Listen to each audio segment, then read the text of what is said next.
To everyone who has just joined us, hello, welcome back to Redemptive Women. The question we've been asked for the segment of today's show is, how can female big characters be seen as a redemptive force? To discuss this, we have decided to focus on the Odyssey and the Arabian Nights. And for those who missed it at the start, the Oxford Dictionary definition of redemption is the act of saving or state of being saved from the power of evil, the act of redeeming. So, let's get on with it. Girls, what do you think? I think if we're going to start with the Odyssey, I think the most important female character there is definitely Athena. Mm-hmm. She is the act of divine intervention that runs throughout the epic. She is the reason Odysseus gets home, I would argue. For example, in Book 5, it states, his skin would have been ripped away and his bones smashed, had not Athena given him a thought. And, to further emphasise this, in Book 1, it states that if the blessed gods at last will let Odysseus return home, I will go to Ithaca, showing how she's directly influencing actions herself. I even went as far as to propose the idea on Twitter ahead of the show, and James Morrison said that Odysseus would have died if it were not for the help of the goddess Athena. Similarly, John Scott said, Athena did nothing for Odysseus during those long years when he wandered through ancient Greece. Yet from the first book, she's not absent from a single book which describes events later in that time, which shows how she's directly impacting his journey. Firstly, I'd like to say hello to both our viewers. Hello, thanks for watching. I'd like to also say that Scott also says that without the consent of Zeus obtained in Book 1, Athena could not have been an actor in the poem, as in Book 1 it states that, come then, we must plan how to get him back home. And it also says, Telemachus even exclaims, I call upon the gods, Zeus will grant vengeance. Yes, but you also have to take into consideration that Odysseus is likely missing home. He probably wants to get back to see Penelope. In Book 5, Hermes cannot find Odysseus because he is sitting by the shore, as usual, sobbing in grief and pain. Quite clearly that shows that he is missing home and has a reason to be wanting to come back. Alright, I'll grant you both good points. Thank you. Zeus and Penelope clearly impact Odysseus' trip home. Yeah. I still think we're missing something if we don't acknowledge Athena further though. I mean, look at her interaction with Nausicaa in Book 5, when she tells her that she's soon to be married and she needs to do her laundry. That directly impacts Odysseus. Similarly, with Telemachus, in her roles of mentor and Menelaus, she is able to guide him to starting the entire epic off. She even speaks to him with words like birds, which further emphasises her role as owl-eyed Athena. If you think about the ending of the book, William Allen actually says that the simple moral paradigm that equates all the suitors with the murderous adulterer is first proposed by Athena. It quotes in Book 1 that may Asidius come meet the suitors with that urge to kill, the bitter courtship and short of life for them.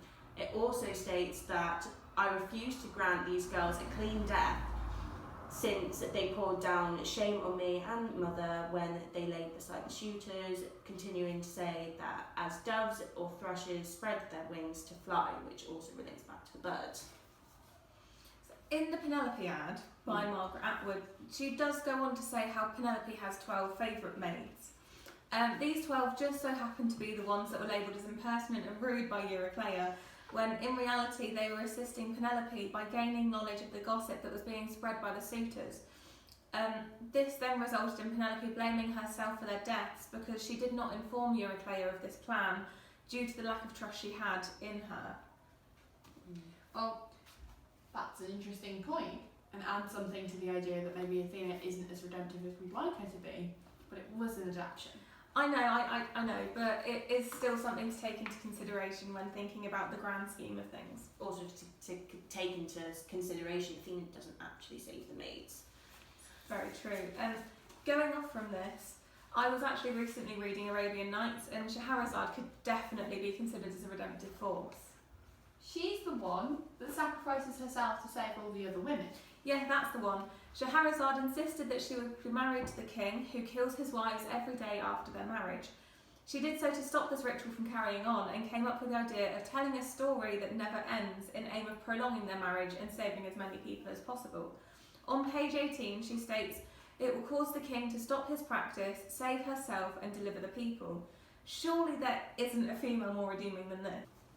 I saw on Twitter that James Clayton actually said that the king, in a word, has gone mad, which is a very interesting interpretation of the text, especially when you acknowledge his belief that Shahrazad actually cures him of this madness.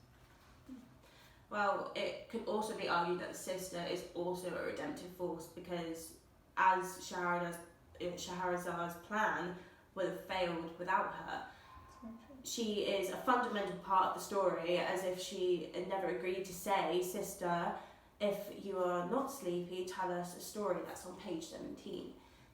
It is unlikely that Shahrazad could have convinced the king to listen while by herself. Okay, so I'll grant you that her sister is probably the reason Shahrazad's alive. Yes, but it was Shahrazad who suggested the idea in the first place, so it is important not to undermine Shahrazad's character. After all, she did go against her father's wishes in order to put her life in danger for the safety of other people. Oh yeah, that would have been very useful. True, but it also would have been incredibly difficult at the time. Women and girls would have been expected to follow by their father's rules and to follow the patriarchal leadership of the house. I mean, look at Aladdin. See, we are going a little bit off track here, Izzy. Aladdin wasn't in the original text, but I do see where you're coming from. The Pleiad was also an adaptation. Okay, touche. Anyway, back to Shahrazad. After her father states will perish because of her miscalculation in page 15, she goes on to rebel against the wishes, telling him, and I quote, "Such tales do not deter me from my request.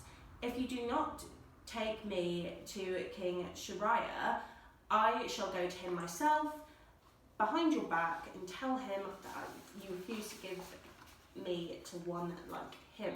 Exactly. I saw on Twitter that Tarek Shamar says that men's struggle over women is vital to the narrative, and this is exactly what I mean. She is clearly a headstrong character who knows exactly what she wants and won't back down, even if it does go against the patriarchal values of the time.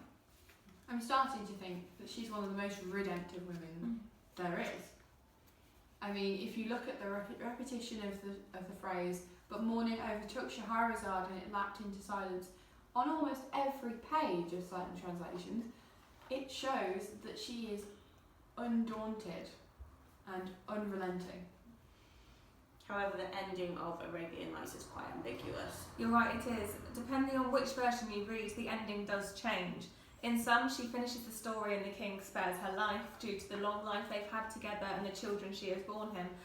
In others, he kills her anyway, which in some ways could debate her role of a redemptive force.